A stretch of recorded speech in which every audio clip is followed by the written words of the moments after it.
મેહુલભાઈ, ચૂંટણીના પરિણામો આવી ગયા છે, જનતાએ એમનું મેન્ડેટ આપી દીધું છે, શું કહેશો મતદાતાઓ માટે? નમસ્તે, જય માતાજી.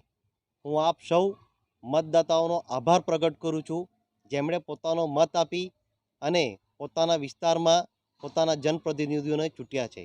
સાથે મેં મારી પટલારાની જનતાને વિશેષ આભાર માનું છું અને એક મેસેજ પણ આપવા માગું છું કે ભલે ચૂંટણી મેં હારી ગયો, પણ દમણની જનતાને જ્યારે પણ મારી જરૂર હશે તો મારો સંપર્ક કરે, જેથી કરીને મેં તમને મદદગાર થઈ શકું.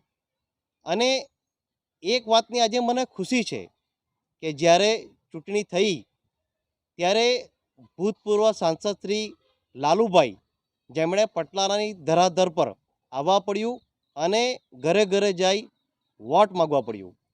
સાથે હાલના સાંસદ શ્રી ઉમેશભાઈ, એમણે પણ પટલારાની ધરાધર પર આવવા પડ્યું અને તેમણે પણ વોટ માગવા પડ્યું.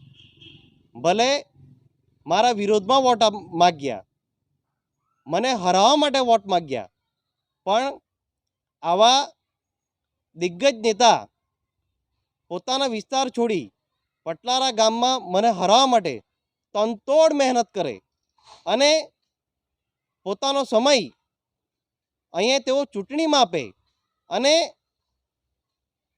આખા દિવસ મારા વિરોધ પ્રચાર કરી અને મને હરાવવાની પૂરી તેમની તાકાત લગાવી દીધી.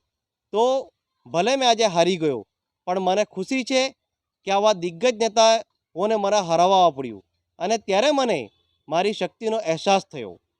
એના માટે હું ફરીવાર મારી ગામની પ્રજાને આભાર વ્યક્ત કરું છું.